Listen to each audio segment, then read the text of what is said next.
In the early 70s, Charlie B. Stansel turned his farm on the outskirts of Seneca, South Carolina into a premier concert venue. He built a stage and thousands of people came to enjoy the music of Fleetwood Mac, ZZ Top, REO Speedwagon, and so many more.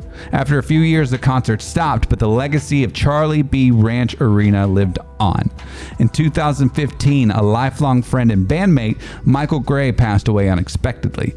In an effort to honor Michael's memory, a group of friends decided to kick off the concert series again, dubbing it Rock the Ranch. And on Saturday, June 4th, after a 2-year hiatus, Rock the Ranch is back for year number 5, which they're promising to be the biggest and best Rock the Ranch yet. Today, we're going to talk about the history of Rock the Ranch and get a little more details on episode 11 of the Hills and Hollows podcast.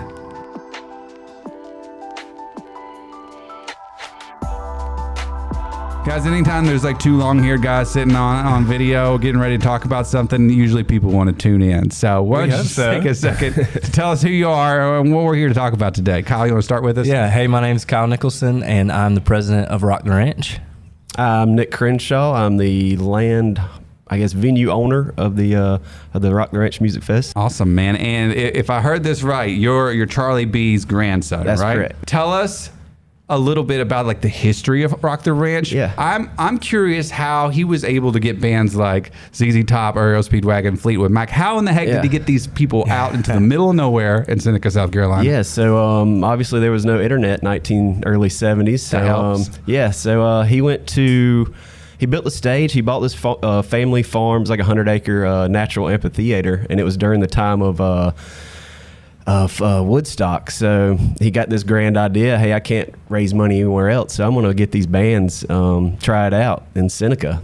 So he went to New York City, flew up there and got a booking agency and went through these like big, I guess, folders full of bands and It's just almost picked like a out lookbook, some. right? Yeah. It had pictures of just these bands, and he picked them out and priced them and brought them back to Seneca one at a time. So how did he raise the money to get them out here? Because I'm sure it's had to be expensive, it right? was just loans. I mean, he took loans out to against the property and just took a chance. And it turned out very well for it at worked least 3 out or 4 for him. years. So when it started out, how many people ended up at? I think like the first year or two, maybe like 2,000 or 3,000. I think I've read in some articles, newspaper clips and stuff, that it was almost 6,000-7,000 people. In that era, I mean, music was countercultural. There was a lot of people found their identities in it, and people found their resistance in it. I mean, they're resisting government. I know that's the whole Woodstock thing came around. Is we're saying no to the wars. We're saying no to the government restricting us on what we do. Yeah. So music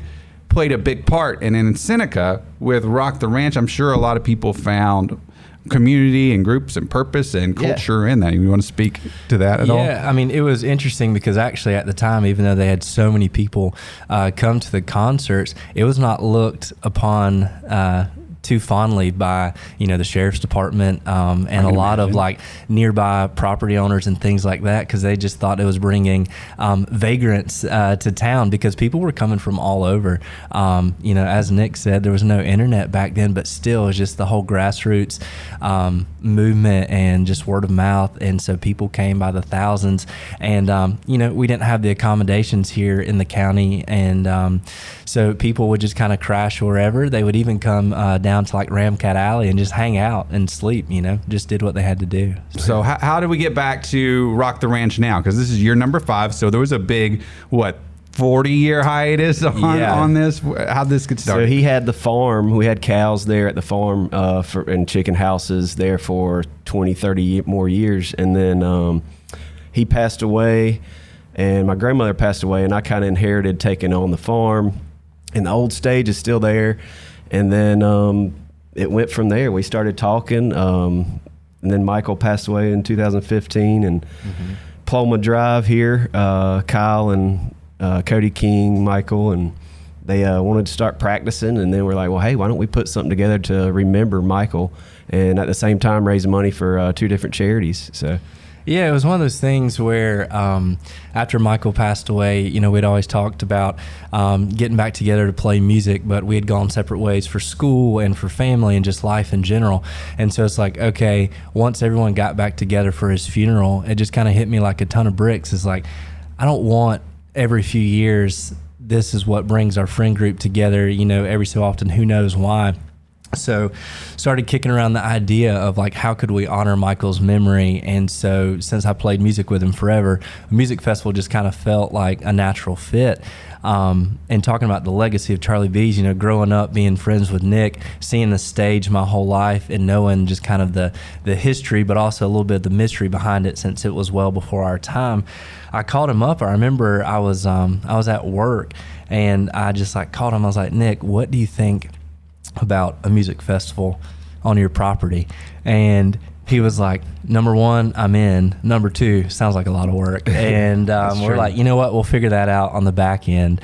So we just kind of went from there. 2016, we had no idea whether it was going to be one and done. We honestly kind of entered into it thinking like, we'll just have a good time. We'll raise some money for some charities, and just enjoy each other. And pretty soon after year one wrapped in 2016, Nick and I were talking. We're like, no, we're gonna do this again. So you talked about the charity aspect of it all. Yeah. What charities are you partnering with, or what charities does Rock the Ranch support? You want to tell us a little about those? Yeah, so we knew that was going to be a component since the beginning, and so the two charities that we are closely aligned with is the Cystic Fibrosis Foundation and then Shriners Hospital for Children. We picked those because we feel like the work they do is very, very important. The reason we picked the CF Foundation is because Nick actually has cystic fibrosis. He was diagnosed when he was a baby. Yep. So yeah, that's why we chose that. Yeah, so I was diagnosed 6 months old, went to Atlanta, Emory Hospital, grew up kind of in and out of the hospitals there. And yeah, my mom raised money back in the day for Cystic Fibrosis Foundation. And yeah, it's a good cause and helps me out and helps a lot of small kids that way. And then same with Shriners. But as far as the CF Foundation, why it's so special is they're saying now that there's going to be a cure in our lifetime, which I know is incredible for Nick, and it's incredible for me because I want my friend to be around for a very, very, very long time. Yeah. And I just personally, I feel like every dollar that we give towards them is a dollar more towards helping them find a cure for cystic fibrosis. Interesting. I knew two girls that grew up with cystic fibrosis, and one of them passed away young, and the other one is still going strong. Yeah. So it's one of those things that it's cool that they're moving into a cure, because I knew there was not a cure for that too. Yeah. So I was diagnosed at 6 months old. My life expectancy was like 21 at the time. Yeah. I'm 33 now and doing great, and there's just multiple medicines coming out every year. So that's awesome, man. Yeah. And it's awesome that Rock the Ranch gets to give towards that, and I guess that's a portion of like ticket sales or what you raise out of that or something else like that. Yep. That's cool. So for someone who has no idea what Rock the Ranch, what can they expect? So it's it's a one day. We do the whole festival on a Saturday. We do allow camping Saturday night. So you stay there overnight and then help us clean up Sunday if you need to. That's right.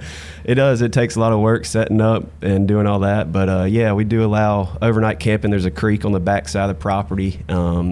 It's kind of a wooded area back there where we allow the camping. So that's cool. Yeah, so kind of how we work at Gates, open at 1, music will kick off at 2. We'll go all day long to about 11:30. So we have 6 bands on the lineup this year. We're kicking off with a local guy, Britt Moore. Then after that, we have the Kenny George Band. They tour all over the Southeast, just really incredible. We have the Grateful Brothers Band, and they're a mix of the Allman Brothers and the Grateful Dead. So they're a tribute band, and these guys are incredible players. Their set is going to be incredible. We have my band, Pluma Drive, that will be there. A group out of Greenville called Vila Harrington will be there, and then our headliner this year is going to be. Sorry, I just blanked on our headliner. It's going to be the Vagabonds, and they're a group that their stars really on the rise right now. So can't wait to have them. That's awesome. So give them a rundown of the dates, times, place, where they can get their tickets, and that's what we'll send off with. Yeah, so go to our website. It's rocktheranchmusicfest.com. There you'll have the sign-ups for any volunteering you want to do, all the time slots available. Pre-sale tickets are $25, and camping spots are $15 for a camping spot, like a tent, $20 for like an RV if you want to bring that. And then the day of, it's $30. And the address is 155 Charlie B. Farm Road. Charlie B. Farm. Yeah, in Seneca, South Carolina. So Awesome, guys. Well, thank you so much for hanging out with us today. Guys, thank you Absolutely. for watching and listening online. Again, you can find it all the details at rocktheranch.com. We'll link to that in our show notes as well. But thank you so much for hanging out. You can stay connected with us online at foothills.cc/Hills and Hollows podcast. Thanks for hanging out with us, guys. Thanks for having us. We'll see you soon.